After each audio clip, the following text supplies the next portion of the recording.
오늘 말씀은 로마서 1장 18절에서 32절까지를 본문으로 하고요. 그 중에서 1장 20절을 먼저 함께 읽도록 하겠습니다. 239쪽 신약성경 239쪽 로마서 1장 20절 같이 한 목소리로 읽겠습니다. 창세로부터 그의 보이지 아니하는 것들 곧 그의 영원하신 능력과 신성이 그가 만드신 만물의 분명히 보여 알려졌나니 그러므로 그들이 핑계하지 못할지니라. 아멘. 네. 오늘 말씀을 통해서 은혜로 얻은 구원과 은혜의 삶 세 번째 시간 예배를 받으시기에 합당하신 하나님, 예배를 받으시기에 합당하신 하나님, 이 제목으로 같이 함께 말씀을 나누고자 합니다. 우리가 먼저 지난 시간에 했던 로마서 1장 16절 17절을 살펴야 돼요. 16절 17절과 이어지기 때문에 16절 17절을 다시 한번 같이 한 목소리로 읽겠습니다. 16절 17절 같이 읽겠습니다.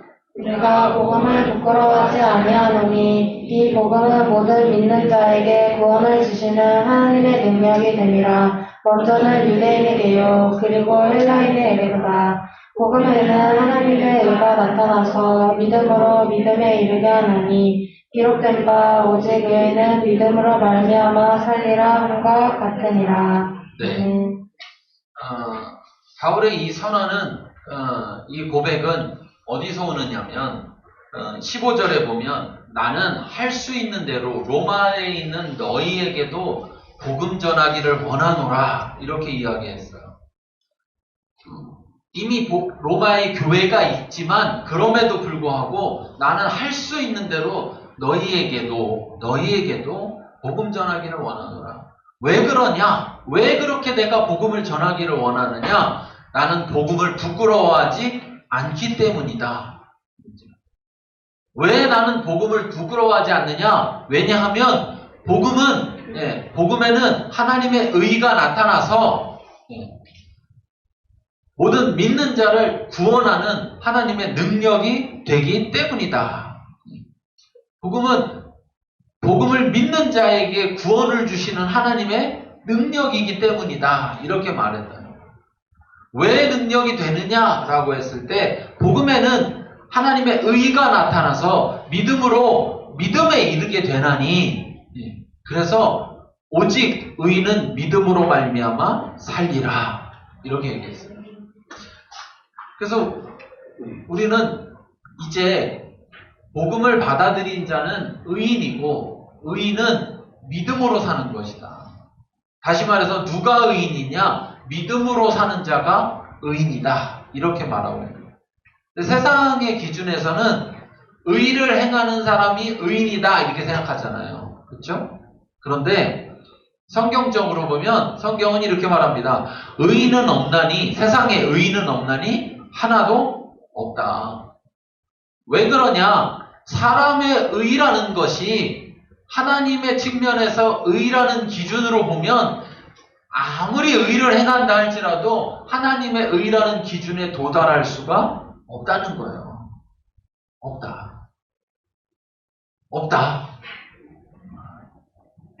착각하지 말아야 되는 거예요. 없다는 거예요. 없다. 네. 의인이라 하면 여러분 세상에서 만약에 의인이다 이렇게 하면 의를 행했을 때 의인이다 그러면 그 사람이 죄를 지는 순간 어떻게 될까요? 그 사람을 뭐라고 할까요? 의인이라고 할까요? 죄인이라고 할까요? 그 사람이 100개의 의를 행했습니다. 그래서 사람들로부터 막 의인이라고 칭송받았어요. 그런데 어느 날 한 개의 죄를 졌습니다. 그 사람을 뭐라고 부를까요? 그렇죠. 그런데 우리 사람이라는 존재가 완전하냐? 어떻습니까? 완전한가요? 불완전하죠. 심지어 우리는 의를 더 많이 행할까요? 죄를 더 많이 행할까요? 그래서 뭐 따지고 자시고 할 필요 없이 하나님은 다 하시는 게 맞아요. 하나님은 다 하시는 게 맞아요. 세상에 의인은 없나니? 의인은 없나니? 하나도 없다. 죄인도 의를 행할 수 있어요. 죄인도 의를 행할 수 있어요. 그러면 죄인이 의를 행했을 때는 의일까요? 죄일까요?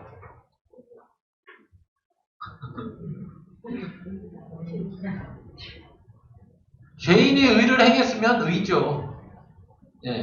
그 행위 자체가 의니까. 그런데 그 사람이 의를 행했다고 해서 의인이 될 수는 없다라는 사실이에요. 왜? 죄가 여전히 있기 때문에. 그래서 엄밀하게 보면 죄가 없어야 의인이 될 수 있는 출발이 될 수가 있어요. 그런데 우리는 사람은 죄를 해결할 길이 없습니다. 죄를 해결할 길이 없어요. 그래서 사람은 결코 죄인에 머물러 있을 수밖에 없지 의인이 될 수가 없는 거예요.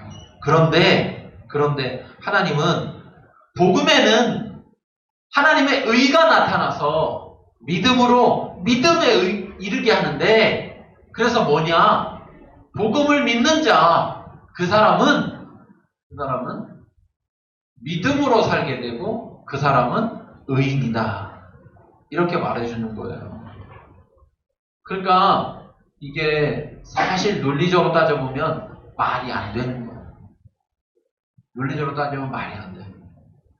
그런데 하나님은 우리를 의인이라고 그렇게 불러주는 거예요.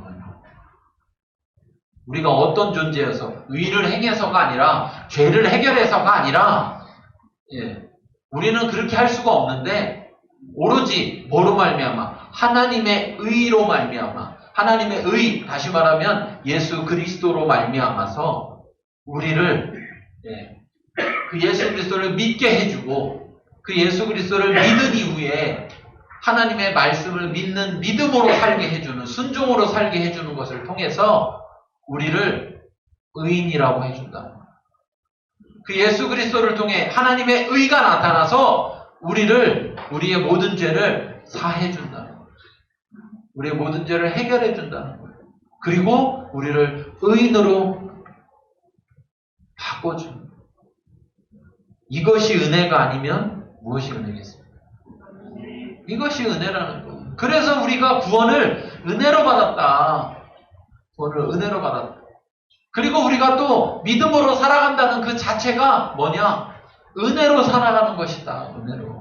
우리가 어떻게 순종할 수 있느냐? 우리가 순종할 만한 능력이 있어서가 아니라 하나님의 의로 말미암아, 예수 그리스도로 말미암아 우리가 믿음으로 살아갈 수 있게 된다. 그래서 우리의 삶도 은혜의 삶이다. 이것입니다.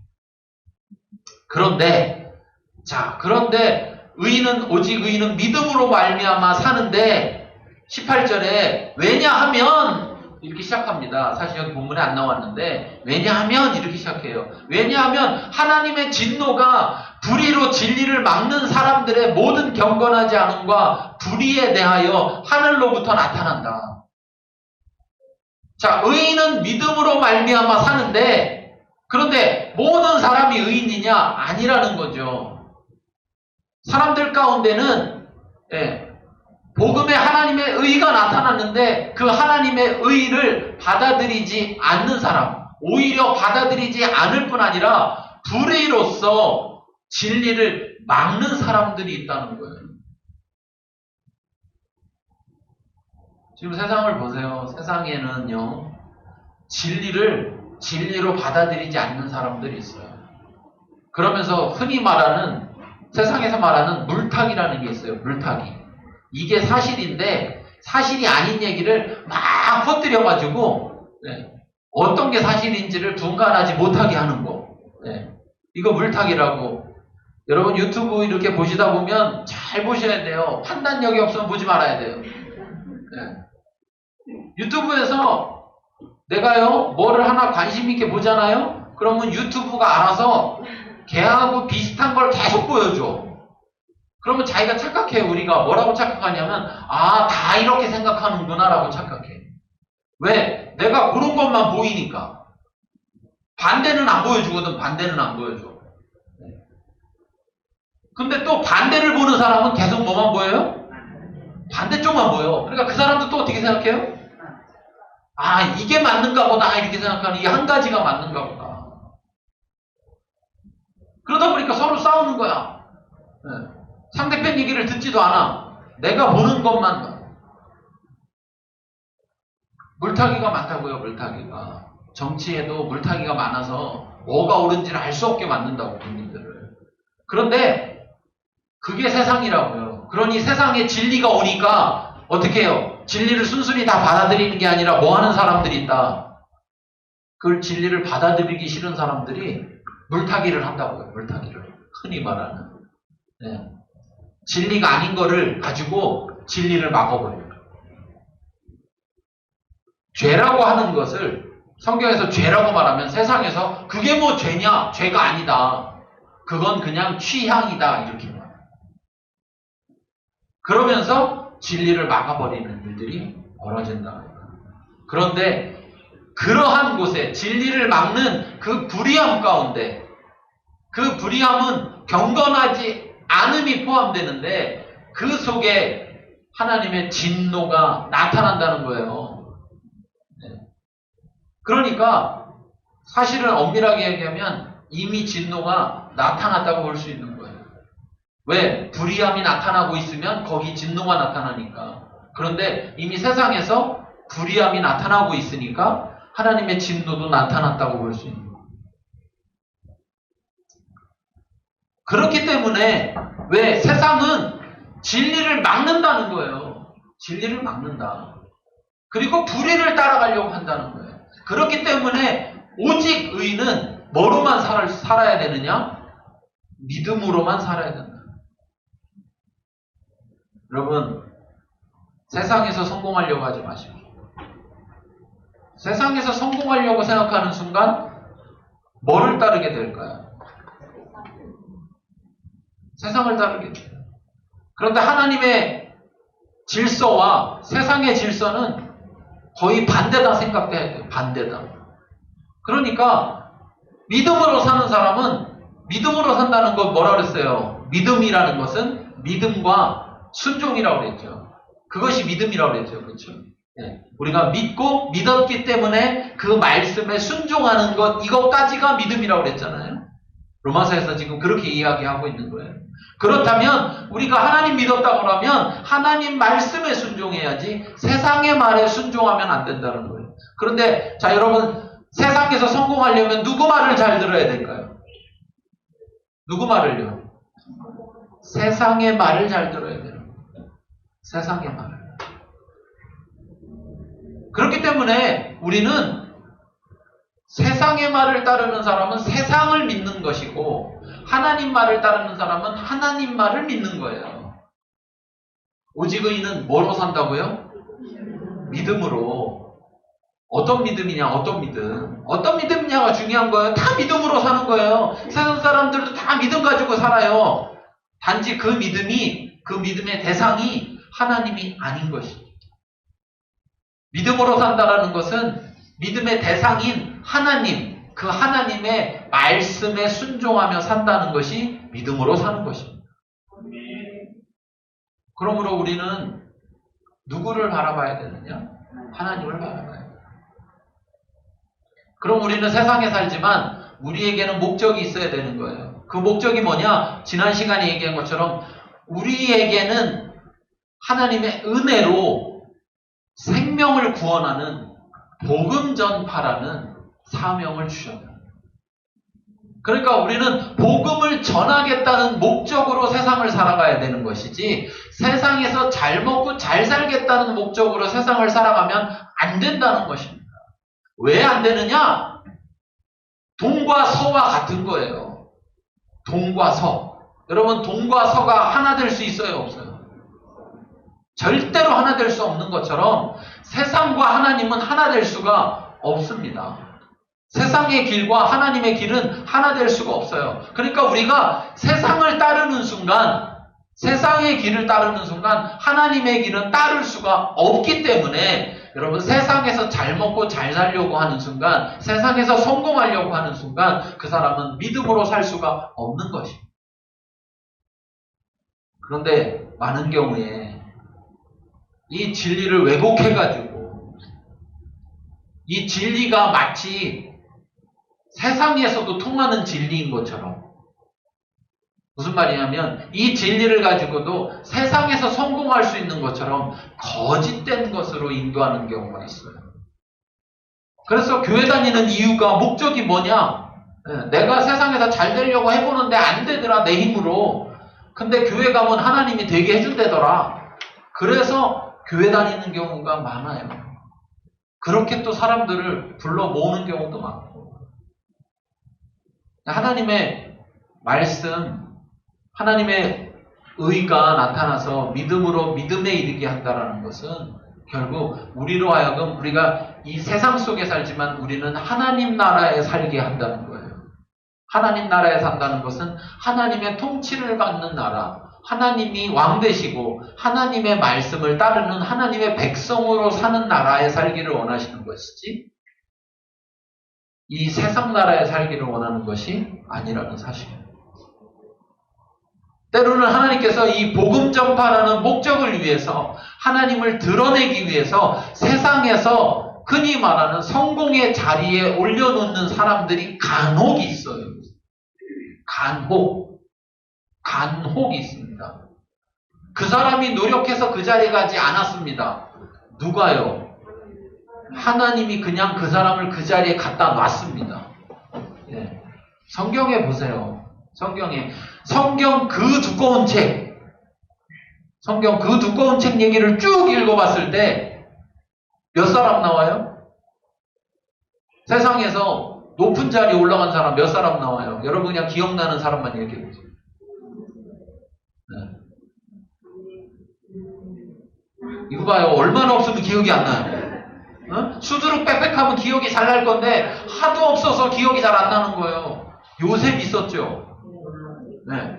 또 누구 있었어요? 다윗 있었죠? 네. 솔로몬은 이스라엘의 왕이니까 세상에서 다른 데 가가지고 잘된 사람 찾아보라는 거예요. 얼마나 있겠냐는 거예요. 얼마나. 따져봐야 그만큼도 안 돼. 근데 우리 지금 잘못된 생각을 가지고 있다. 청년들에게 요셉처럼 다니엘처럼 세상에서 성공한 자가 돼서 복음을 전해야 된다. 성경하고 안 맞는 얘기예요. 그거 지가 된 게 아니에요. 네. 다니엘이 그런 꿈을 꾼 적이 없어요. 나는 총리가 되어가지고 나는 이 나라에 복음을 전하겠다, 하나님을 전하겠다, 그렇게 꿈을 갖고 하나님 앞에 기도하면서 나 되게 해주세요 하면서 열심히 노력한 적이 없어요. 성경을 읽어가지고. 그냥 하나님이 다니엘을 갖다 썼어요. 요셉이 그렇게 한 적이 없어요. 요셉이. 그냥 하나님이 그렇게 했어요. 그러니까 우리가 노력해서 되는 게 아니에요. 그런데 젊은 청년들한테 막 꿈을 가져라 하면서 하나님이 그렇게 써있는 사람이 돼야 된다, 그렇게 해서 준비해야 된다. 성경하고 안 맞습니다. 성경하고 안 맞습니다.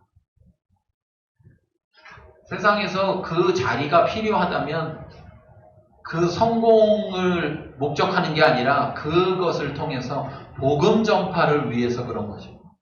그 자리에, 높은 자리에 가야만 꼭 복음 전파가 잘 되는 것이 아닙니다. 여러분 꼭 아셔야 됩니다. 그랬으면 예수님이 어디서 태어났을까요? 마옥간에서 태어났을까요? 왕궁에서 태어났을까요? 왕궁에서 태어났겠죠. 왜 예수님이 마옥간에서 태어났겠어요? 그 자리가 그렇게 만드는 것이 아니라는 거예요. 그러므로 혹여라도 여러분 속에 내가 세상에서 잘 되면 더 하나님의 이름을 드러내고 복음을 전할 수 있겠지라는 착각에 빠지지 마십시오. 내가 어느 자리에 있든지 나와 상관없이 하나님은 영광 받으시기에 합당하신 분이고, 그렇기 때문에 내가 그분을 전하는 거예요. 그런데 세상에는 진리를 불의로 막는다는 거예요. 불의로. 진리를 진리로 막는 게 아니라 불의로 진리를 가로막는 자들이 있고, 그런 자들이 심지어 32절 같이 읽겠습니다. 그들이 같은 일을 행하는 자는 사형이 해당한다고 하나님께서 정하심을 알고도 자기들만 행할 뿐 아니라 또한 그런 일을 행하는 자들을 옳다 하느니라. 오늘 지금 1장의 18절부터 32절까지는 이방인들을 대상으로 이야기하고 2장부터는 이제 유대인들을 대상으로 이야기하는데 그 중에서 뭘 말하냐면 불의에 대해서 말하는 거예요. 그러니까 지금 현재는 지금 이방인들에 대해서 1장 18절부터 32절까지 말하는데 그들도 이방인들도 뭐냐면 안다는 거예요. 뭘 안다? 이렇게 하면 안 된다. 이거 잘못됐다라는 걸 안다는 거예요. 그런데도 불구하고 이 같은 일을 행하는 자는 사형에 해당한다라는 것을 하나님이 그렇게 정하셨다는 걸 몰라서가 아니라 안다는 거예요. 왜? 하나님이 자기를 나타내시기 때문에, 알게 하시기 때문에. 여러분 요즘 생각해보세요. 요즘 길 가는 사람 붙들고서 교회 다니세요? 물어봐서 안 다녀요. 그러면 그분한테 물어보세요. 예수 믿으면 천국 간다는 거 아세요? 모르세요? 모른다고 하는 사람이 몇 명일까요? 대한민국에서 몇 명 있을 것 같아요? 거의 없겠죠. 그럼 그 말을 뒤집어 생각해 보세요. 예수 믿으면 천국 간다. 그럼 예수 안 믿으면 지옥 간다. 몰라서 교회에 안 와요? 몰라서 예수 안 믿어요? 아니죠. 또 재밌는 사실이 있어요. 여러분 전도할 때 꼭 여럿이 있을 때 전도하지 말라고 그런 얘기 하는데, 그런 얘기 하는 중에 하나가 뭐냐면 이 사람 전도하고 있으면 옆에 사람한테 얘기 안 했는데 그 사람이 이 사람 못 가게 해. 그런 일이 있어요? 없어요? 많아요. 수두룩 빽빽이야. 옆에서 막 해방만. 자기도 안 가면, 너 안 가려면 그냥 너만 안 가면 되지 왜 얘도 못 가게 하려고 하느냐. 그런데 그렇지 않아요. 발목을 붙잡아. 나만 지옥 갈 수 없다 이거지. 무슨 말이냐? 아까 제가 물타기 얘기했는데 그런 식인 거예요. 그런 식.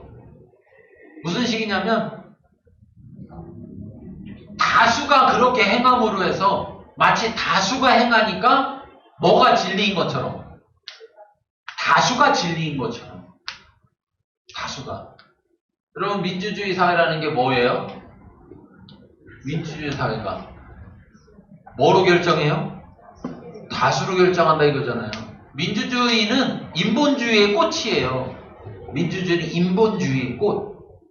그러니까 신본주의, 하나님 중심이 아니라 인간 중심의 꽃이 민주주의라고요. 그러니까 인간 중심에서 가장 사람들 앞에 말이 통하는 것은 뭐냐? 다수가 원한다. 다수가 그렇게 생각한다. 이게 상식이다. 그러면서 그것을 통해서 그것이 진리인 것처럼. 그래서 심지어 자기만 안 하는 게 아니라 자기도 안 하고 그렇게 그런 일을 행하는 사람이 있으면 그거 옳은 거다라고 말한다. 불의를 행하면서도 그 불의가 옳다고 하는 게 세상이라. 그럼 여러분 우리 어떻게 해야 됩니까? 그런 세상이, 그게 세상인데, 그게 세상 사람들인데 그 속에서 여러분 우리가 무엇을 따라 살아야 되겠습니까? 세상의 원리를 따라 살아간다면 여러분 세상 사람들은 어떻게 하나님을 볼 수가 있습니까? 자기들과 똑같은 길을 걸어가고 있으면 그 사람들은 어떻게 하나님을 만날 수가 있습니까? 우리가 세상과 다른 길, 세상이 따르는 진리가 아니라 하나님의 참된 진리, 그래서 하나님의 진리로 볼 때 그 세상의 길은 불의한 길, 그 길이 아니라 다수가 그 길을 간다 할지라도, 다수가 그 길이 맞다고 할지라도 진리를 따라갈 때 세상에서 하나님을 볼 수가 있게 되는 겁니다. 우리를 통해서. 왜? 우리만 그 길을 가는 거로 끝나는 게 아니라 하나님은 그 길을 가는 우리를 통해 하나님을 나타내시기 때문에, 하나님을 드러내시기 때문에, 하나님은 계속해서 우리에게 자신을 나타내시는 분입니다. 우리가 하나님을 알아야 하니까. 하나님을 알지 못한 건 우리가 구원에 이를 수가 없으니까, 하나님을 아는 것이 곧 구원이기 때문에 요한복음 17장 3절에 말하는 것처럼 영생은 곧 이것이니 참 하나님과 그가 보내신 자 그리스도 예수를 아는 것이다. 어떻게 알 수가 있을까? 하나님이 자기를 나타냄으로 알 수가 있다라는 거예요. 그러니까 여러분, 하나님이 우리에게 하나님을 나타내 주는 것이 은혜입니다. 너무 감사한 거예요. 네. 나타내 주셨는데 어떤 사람은 그 하나님을 받아들이고 그 하나님을 알기를 원하는 사람이 있는가 하면 어떤 사람은 그 하나님을 배척하고 그 하나님을 알기를 원치 않습니다. 그래서 나중에 뭐로 심판받느냐? 자기의 선택으로 심판을 받는 거예요. 믿었냐 안 믿었느냐 누구의 선택이라고요? 자기의 선택. 그러니까 하나님은 믿는다는 것도 강제로가 아니라 우리가 선택할 수 있게 하시는 거예요. 만약에 강제로라면 안 믿는 사람이 있을까요? 없을까요? 없겠죠. 그럼 심판도 필요 없고 구원도 필요가 없죠, 사실. 그러나 하나님은 우리에게 하나님의 형상을 따라 만들어진 하나님의 형상을 따라 만들어졌다는 건 곧 다시 말해서 자유의 존재인 그 우리가 자유로 하나님을 선택할 수 있도록 하기 위해서 하나님을 계속해서 나타내 주신다. 하나님의 의가 나타났다 이렇게 말한 것처럼 진노도 나타났다 이렇게 말하는 거예요. 왜? 우리가 때로는 잘 이해 못할 때 반대 상황을 이야기해주면 더 잘 이해할 수 있어요. 여러분, 우리가 믿음으로 산다는 게 얼마나 중요한지, 우리가 믿는다는 것이 얼마나 은혜인지를 알게 되려면 하나님의 진노가 어떤 건지, 믿지 않는다는 것이 어떤 결과를 초래하는지를 자세히 알려주면 어떤 걸 선택하게 될까요? 믿는 걸 선택할까요? 믿지 않는 걸 선택할까요? 네, 믿는 걸 선택합니다. 그런데 다 선택하지는 않습니다. 그래도 하나님은 어찌하든지 믿는 걸 선택하게 하기 위해서 계속해서 자신을 나타내 주시는 하나님이다 라는 것을 기억하시기 바랍니다. 그래서 하나님은 우리에게 뭘 요구하느냐? 하나님을 찾으라. 하나님을 찾으라. 나를 찾으면 나를 만날 것이다. 하나님을 못 만나서요. 하나님을 못 만났기 때문에 못 믿었어요. 그런 일이 일어나지 않도록 하기 위해서 하나님은 계속해서 하나님을 나타내시는 분이다라는 거예요. 그것을 사람을 통해서만 나타내는 것이 아니라 심지어 어떻게 나타내시는가? 자, 19절부터 20절까지 같이 읽어보도록 하겠습니다. 이는 하나님을 알만한 것이 그들 속에 보임이라. 하나님께서 이를 그들에게 보이셨느니라. 창세로부터 그에 보이지 아니하는 것들 곧 그의 영원하신 능력과 신성이 그가 만드신 만물에 분명히 보여 알려졌나니 그러므로 그들이 핑계하지 못할지니라. 아멘. 사람들을 통해서 나타내실 뿐 아니라 전할 사람이 없으면 누굴 통해서 무엇을 통해서 만물을 통해서도 나타나신다는 거예요. 자신을 나타내신다는 거예요. 하나님이 누군지를 알게 하신다.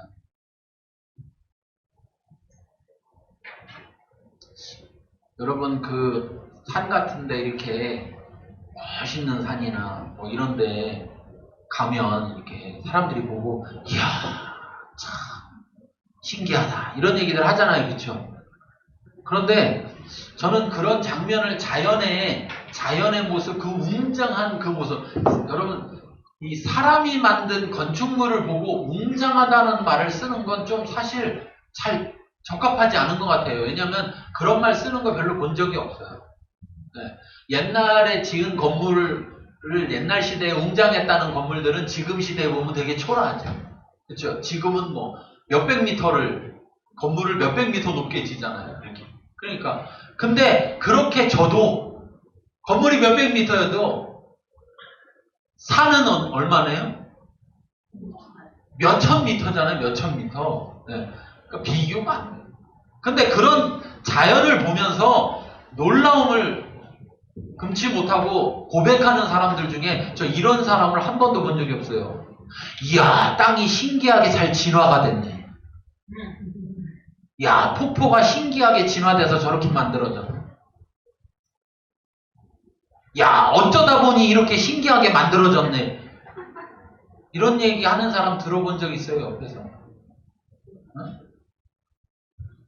여러분, 안 믿는 사람도 신앙이 없다고 하는 무신론자들도 그런 데 가면 누굴 찾아요? 신을 찾더라고. 이름을 다르게 부를 뿐이지 조물주라고 부르든 뭐라고 부르든 다르게 부를 뿐이지 다 누구를 찾냐면 창조자를 찾더라고. 그래서 여기 심지어 뭐라고 그랬습니까? 핑계하지 못할지니라. 핑계하지 못할지. 창조자가 없다고 말할 자가 없다는 거예요. 창조자가 없다고 말할 자. 철학에서도 사람들의 이 인본주의에 꽂힌 학문이라고 하면 철학인데 그 철학이라는 학문에서도 신이 있느냐 없느냐 존재 증명을 할 때 신존재 증명이라는 것을 하는데 그 신존재 증명을 할 때 이런 것을 이야기해요. 뭐냐면 세상의 모든 것이 만들지 않고 있는 물건이 있어요, 없어요? 없잖아요, 그렇죠? 그렇다면 이 세상의 모든 재료가 되는 근간도 누군가는 만든 자가 있을 것이다. 이게 신존재 증명 중에 한 가지 방식이에요. 메이커가 있다, 메이커가. 만든 점. 여러분, 산에 막 갔는데 산에 등산하다 보니까 거기 집이 하나 젖어 있어요. 집이 하나. 그걸 보고 야, 시간이 지나니까 나무들이 쓰러지고 막 우연히 막 이렇게 모여가지고 집이 됐구나 이렇게 말하는 사람 봤어요? 야, 누가 여기다가 이런 걸 전놨을까 이렇게 말하죠. 그렇죠? 누군진 모르지만 뭔가가 만들어져 있다면 그 만든 메이커가 있다는 거예요. 창조자, 만든 존재가 있다라는. 근데 더 놀라운 사실은요, 제가 들은 기억으로는 이런 겁니다. 철학적으로 따졌을 때, 논리적으로 따졌을 때 신이 있는 것이 사람에게 유익하냐, 신이 없는 것이 사람에게 유익하냐라고 논리적으로 따지면 신이 있는 게 유익하다는 거예요. 그래서 신이 있을 수밖에 없다. 재밌지 않아요? 우리가 핑계하려고 해도 핑계할 수가 없게 된다는 거예요. 그 말은 뭐냐면 하나님이 우리가 분명히 알도록 여기 지금 19절에 하나님은 알만한 것이 그들 속에 보이니라 할 때 알만한 것이라는 게 지식을 말하는데요. 하나님을 알 수 있는 그 지식이 그들 속에 사람들 속에 보이는데 하나님께서 이를 그들에게 보이셨는데 여기 보면 창세로부터 보이지 아니하는 것들 즉 하나님의 영원하신 능력과 신성이 그가 만드신 만물에 보여서 알게 되는데 어떻게 보이느냐면 분명하게 보여서 알게 된다. 저게 뭘까? 이렇게 하는 게 아니라 아 저거구나 라고 그렇게 분명하게 알게 보여진다. 더 놀라운 사실은 믿고 나면 더 분명해집니다. 받아들이고 나면 더 분명해져요. 그런데 받아들이지 않으면 덜 분명하게 보여요. 재밌는 사실이에요. 하나님은 우리가 혹 헷갈리게, 혹 봤지만 뭔지 모르게 그렇게 나타내신 게 아니라 하나님이 있다라는 것을 아주 분명히 알게 나타내셨다. 그래서 핑계할 수 없다. 그래서 누구도요, 여러분, 마지막 심판자리에 나가서 억울합니다. 뭐 어쩌고 저쩌고 할 수 있는 게 없다는 거예요. 없다는 거예요.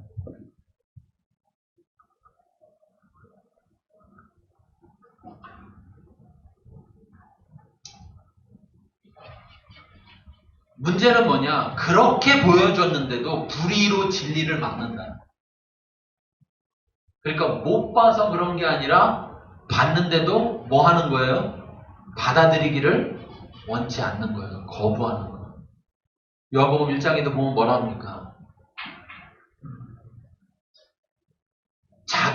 자기 백성에게 왔는데 빛이 자기 백성에게 왔는데 그 자기 백성들이 뭐 하기를 원치 않느냐? 영접하기를 원치 않는다는 거예요. 그렇기 때문에 영접하는 자, 곧 그 이름을 믿는 모든 자에게 하나님의 자녀가 되는 권세를 주셨다는 거예요. 자기 백성에게 왔는데 자기 백성도 받아들이지 않는다는 거예요. 그런데 그래서 오히려 누구든지 받아들이기만 하면 다 하나님의 자녀가 되는 권세를 주셨다. 하나님이 우리에게 하나님을 나타내고 계십니다. 문제는 뭐예요? 거부하거나 두 번째는 또 뭐냐? 관심을 딴 데 두고 보려고 하지 않는 겁니다. 제가 늘 말씀드리지만 우리 동네에 있는 가게 언제 생겼어요? 새로 생겼죠. 내가 관심 없을 때. 그렇죠? 내가 관심을 딱 갖고 보면 새로 생겼네? 근데 언제 생겼냐면 내가 관심 없을 때 그 가게는 생겼어. 그래가지고 주인분한테 여기 가게 새로 생겼나봐요. 그러면 2년 됐어요. 막. 그런 거 있어요? 없어요? 그래놓고 뭐라 그래? 내가 봤는데 분명히 이렇게 얘기해요. 지나다니면서 내가 길 지나다니면서 분명히 봤는데 뭘 봤어요? 내가 보고 싶은 거. 내가 들었는데 못 들었어. 뭘 들었어요? 듣고 싶은 거. 그래서 하나님은 그래서 우리가 핑계하지 못하게 하려고 우리에게 계속해서 나타내고 계십니다. 지금도. 그런데 이렇게 여러분 보세요. 자연을 통해서 만물을 통해서만 하나님은 자기를 나타내시는 게 아니라 누구를 통해서? 믿음으로 살아가는 의인을 통해서 하나님을 나타내신다는 사실을 기억하시기 바랍니다. 그러면 여러분 뭐가 먼저겠습니까? 지금 시대에 자연이 먼저겠습니까? 사람이 먼저겠습니까? 하나님을 나타내는 것은. 하나님을 나타내는 통로는 자연이 먼저겠습니까? 사람이 먼저겠습니까? 사람이 먼저죠. 왜? 이미 의인들이 생겼으니까. 의인이 없을 때에는 자연을 보고서 그냥 창조주가 있구나를 알 정도였는데 이제는 의인들이 나타났으니까 그래서 그 의인들이 믿음으로 사니까 그걸 통해서 알게 된다는 거예요. 지금 시대에 대한민국에 교회가 엄청나게 많이 있고 믿는 사람들이 엄청나게 많아요. 적게 따져도 750만 정도 될 거예요. 750만 중에서 그냥 쉽게 따져보자고요. 어리고 연세 많으시고 이런 뺀다고 대충 이렇게 쳐도 한 500만 된다고 볼 수 있을 거예요. 그러면 10분의 1이라고 봐야 돼요. 10명 중에 한 명은 10사람 중에 저기 돌아다니고 있는 사람 10사람 중에 한 명은 그리스도인인데 그 그리스도인이 믿음으로 살면 그를 통해서 하나님이 드러날 텐데 지금 대한민국에서 얼마만큼 믿음으로 살아가고 있는가? 대한민국에서 얼마만큼 사람들이 하나님을 볼 수가 있게 되는가?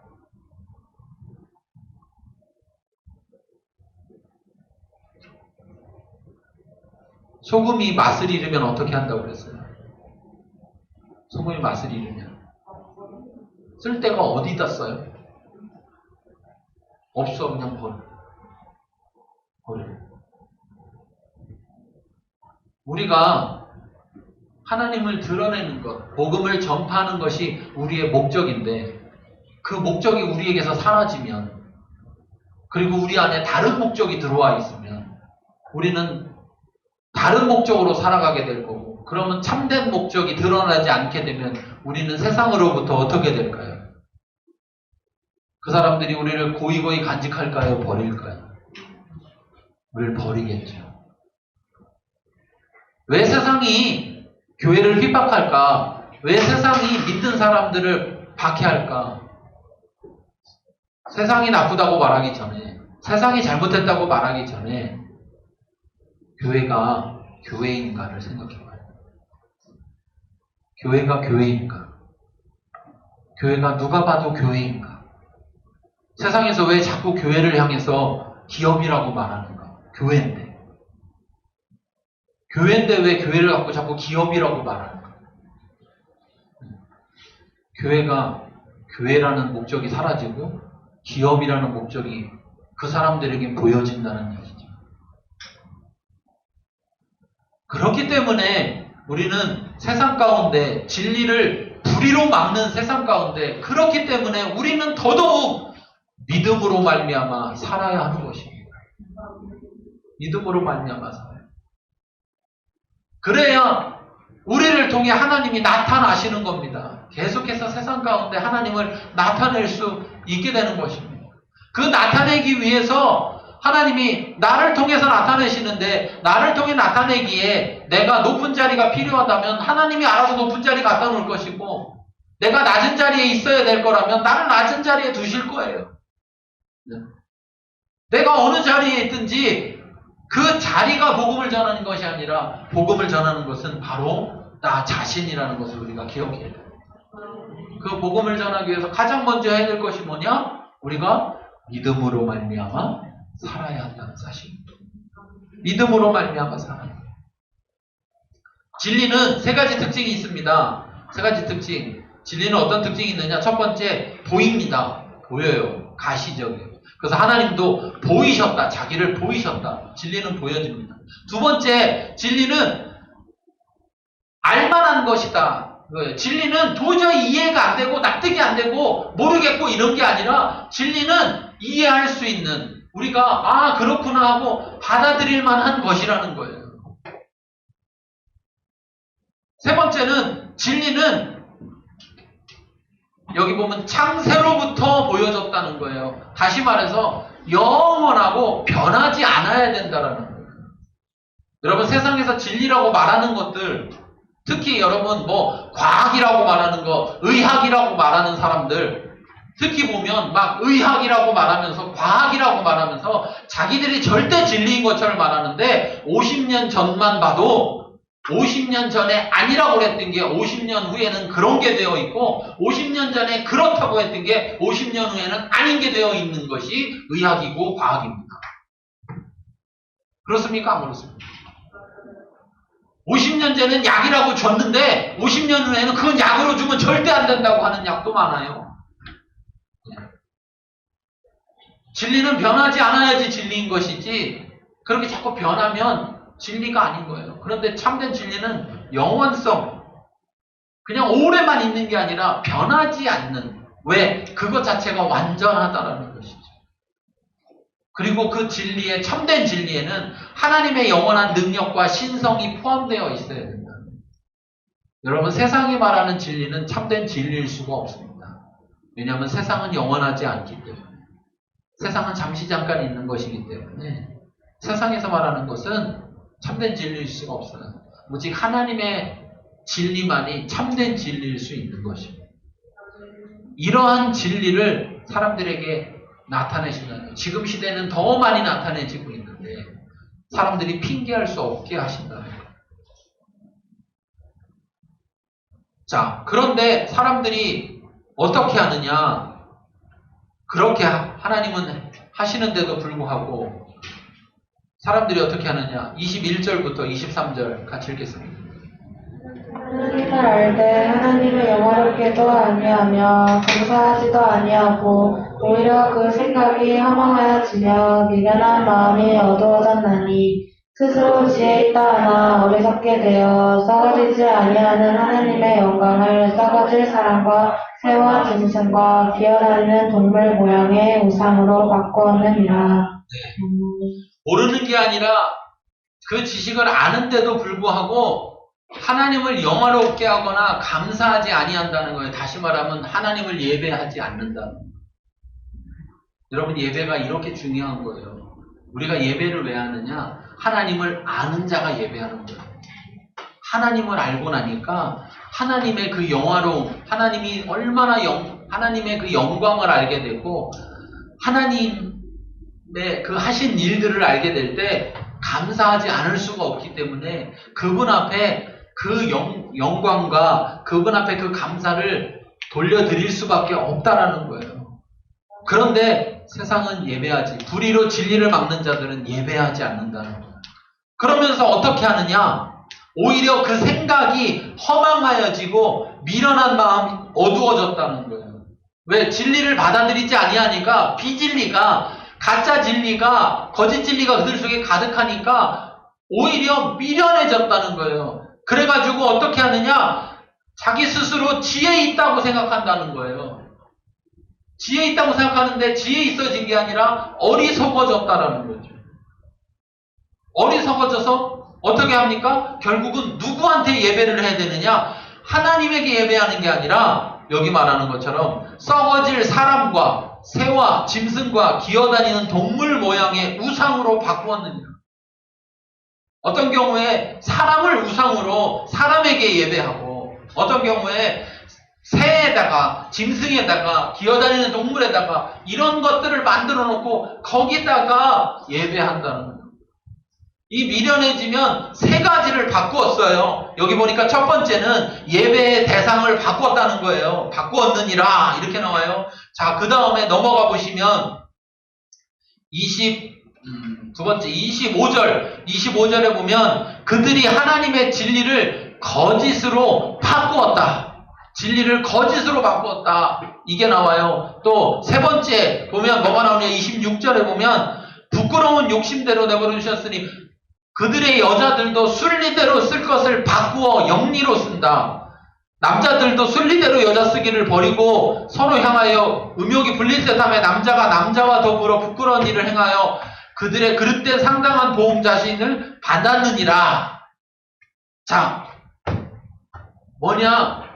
지금 동성애에 대해서 이야기하고 있는데 이렇게 하나님이 사람이라는 존재에 대해서 만들어 놓은 질서를 뒤집어 엎었다는 거예요. 바꿨다는 거예요. 세 가지를 바꿔버렸으니까. 어리석다 보니까 하나님의 질서를 따르지 않으니까 하나님의 질서를 다 바꿨다는 거예요. 그래서 그릇된 예배의 대상을 바꿨고 생명의 질서. 여러분 하나님이 생명이신데 하나님의 형상대로 만든 사람은 사람이기 때문에 스스로 혼자서 생명을 갖고 있지 못해요. 그래서 남자와 여자로 만드셨어요. 그렇죠? 그리고서 남자와 여자를 통해서 가장 놀랍고 신비한 일이 뭐예요? 자녀를 낳는 거예요. 생명이 나온다는 거예요. 생명이. 여러분 생각해보세요. 여러분 스스로 여러분 생명 지킬 수 있어요? 없어요? 여러분 스스로 생명 만들어낼 수 있어요? 없어요? 없어요. 그러면 뭐하러 아파? 뭐하러 아파서 죽어요? 내가 생명을 만들어낼 수 있으면. 그런데 놀라운 사실은 남자가 여자와 부부가 돼서 한 몸을 이루면 남자와 여자 사이에서 뭐가 나와요? 생명이 나온다는 거예요. 생명이. 이게 얼마나 놀라운 일이에요. 그러니까 남자와 여자가 하나 될 때 이게 하나님의 질서를 그대로 따르는 생명의 질서가 그대로 이어지는데 이걸 어리석게도 뒤집어 엎는다는 거예요. 어리석게도. 그래서 동성애에 빠져버린다는 건데 여러분 동성애가 요즘 시대 나온 게 아니에요. 성경에 보면 그 옛날에도 소돔과 고모라 왜 무슨 문제 있었어요? 거기도 동성애가 가득했단 말이에요. 그쵸? 첫 번째부터 가인과 아벨의 사건에서부터 아니 더 나아가면 아담과 하와가 선악과를 따먹으면서부터 하나님의 질서를 거스르기 시작을 한 거라고. 그러면서 사람은 계속해서 어리석어져서 계속해서 어리석은 자기가 지혜 있다라고 착각한다는 거예요. 지혜 있다. 그러면서 계속해서 질서를 무너뜨린다는 거예요. 그래서 그 질서를 무너뜨리는 그 결과 어떻게 되느냐? 자기 자신과의 관계, 다른 사람과의 관계, 하나님과의 관계, 이 모든 관계를 무너뜨리는 일들을 한다. 무너뜨리는. 하나님의 질서 가운데는 하나님과의 관계가 바로 서고 자기 자신과의 관계가 바로 서고 다른 사람과의 관계가 바로 선다는 거예요. 그러면 이게 뭡니까? 여러분 잘 보세요. 제가 하는 말 지금 잘 들어보니까 뭐랑 비슷하지 않아요? 하나님과의 관계, 자신과의 관계, 다른 사람과의 관계. 이 관계라는 말을 뭐로만 바꾸면? 사랑으로 바꾸면 하나님과의 사랑, 자기 자신과의 사랑, 다른 사람과의 사랑. 근데 이게 무너졌다는 거예요. 어리석어서 이걸 바꿨다는 거예요. 그런데 이렇게 세 가지를 바꿨더니 하나님은 어떻게 하셨느냐? 자, 하나님은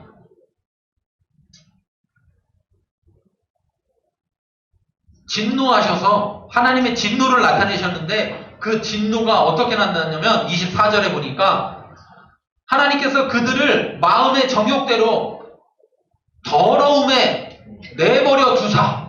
뭐 했다고요? 내버려 뒀다는 거예요. 내버려 뒀다. 마음의 정욕, 욕망, 탐심대로 더러움, 부끄러운 욕심과 상실한 마음 거기에 그냥 내버려 뒀다는 거예요. 내버려 뒀다.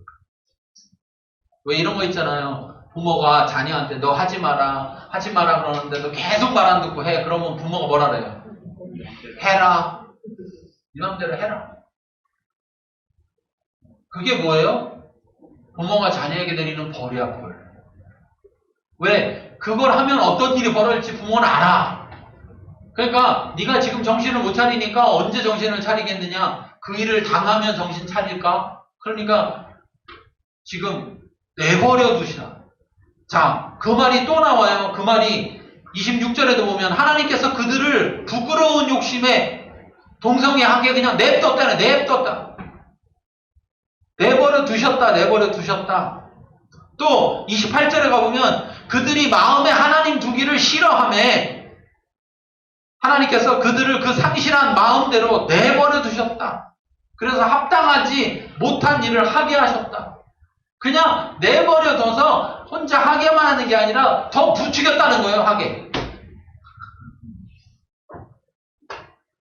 그럴 때 있잖아요. 그래 그렇게 하고 싶어? 그래 알았어. 내가 줄 테니까 해. 엄마들 안 해본 척 저를 쳐다보는데 다 해고 웃어.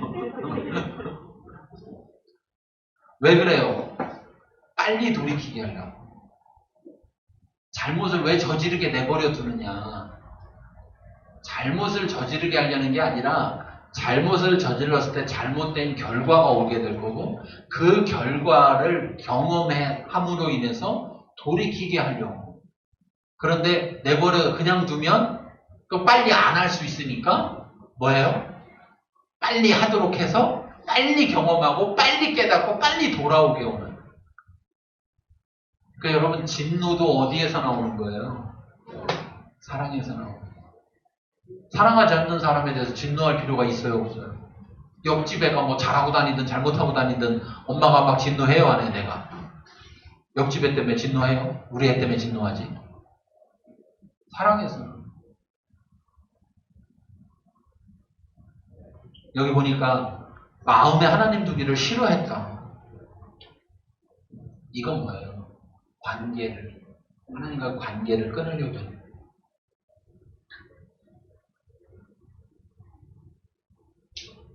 사랑하면 마음에 그거 있잖아요. 이 속에 나 있다. 이 속에 너 있다 그랬나? 헷갈리네 이제. 뭐 그런 것처럼 사랑하면 그 마음에 내가 사랑하는 존재가 항상 있는 거죠. 근데 그 존재를 두기를 싫어한다는 건 뭐예요? 사랑하지 않는다는 거예요. 하나님은 사랑을 구걸하지 않습니다. 하나님의 사랑을 나타내십니다. 그래서 하나님의 사랑을 깨닫고 돌아오길 바라십니다. 하나님은 사람들이 순종하기 원하지만 그들의 자유를 침해해서 강제로 하시지는 않습니다. 왜? 사랑하시기 때문에. 그러나 그들이 돌이키도록 도와주시려고 합니다. 사람들의 불의는 결국 보세요. 사람들이 잘못을 저지름으로 인해서 하나님과의 관계가 깨어지게 돼요. 하나님과의 관계가 깨어진 사람은요, 자기를 사랑하지 못합니다. 하나님과 관계가 깨어진 사람은 자기를 사랑하지 못합니다. 자기를 사랑하지 못하면서 다른 사람을 사랑할 수 있을까요? 아니요. 제대로 사랑할 수가 없습니다. 이러한 일이 벌어지는 거예요. 우리가 여기서 뭐를 할 수 있느냐?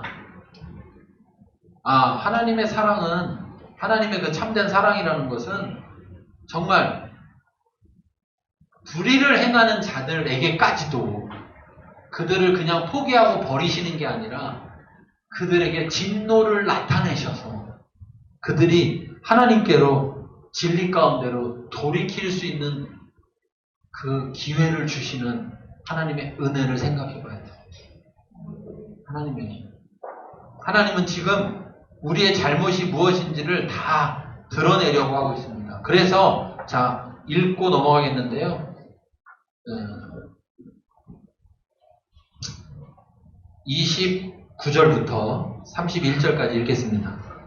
그 모든 불의, 수악, 탐욕, 악의가 가득한 자요, 시기, 살인, 분쟁, 사기, 악독이 가득한 자요, 수근수근하는 자요, 이방하는 자요, 하나님께서 미워하시는 자요, 능욕하는 자요, 교만한 자요, 자랑하는 자요, 악을 도모하는 자요, 부모를 거역하는 자요, 우매한 자요, 배역하는 자요, 무정한 자요, 무자비한 자라.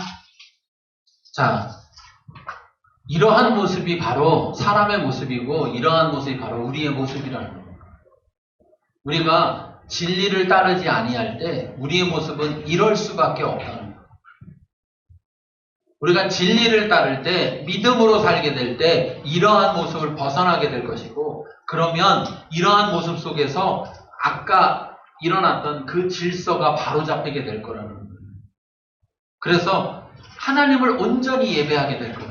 하나님. 예배의 대상이 누군지 분명히 하고 하나님을 예배하게 될 것이고,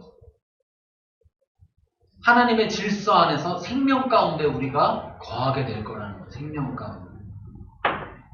그리고 하나님을 사랑하고 자기를 사랑하고 이웃을 사랑하는 이 사랑의 관계 가운데 머물게 될 것이라는 것입니다. 그러므로 우리는 오직 의인은 믿음으로 말미암아 살아야 된다. 그렇지 않게 될 때 우리의 모습은 이런 모습일 수밖에 없다는 거예요. 아, 우리는 아니야. 이건 저들의 모습이야. 아니요. 의인이 믿음으로 살 때만 이런 모습이 안 나타나는 거지. 믿음으로 살지 않는다면 의인이라 할지라도 이런 모습이 나타나게 된다. 왜? 의인이 그냥 저절로 자기 자체가 의인인 것이 아니라 믿음으로 살기 때문에 의인인 것입니다. 믿음으로 살기 때문에 의인이라고 불러주는 것입니다. 그러니까 지금 우리는 죄인이 아니라 의인입니다. 그렇지만 우리가 의인으로서 참된 의인이 되려면, 의인이려면 우리가 어떻게 살아야 되냐? 믿음으로 살아야 된다. 진리를 따라야 된다는 거예요.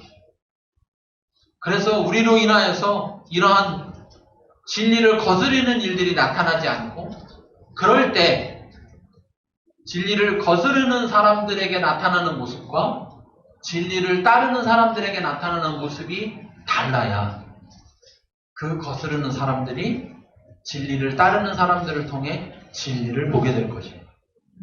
그리고 하나님 앞에 나오게 될 것입니다.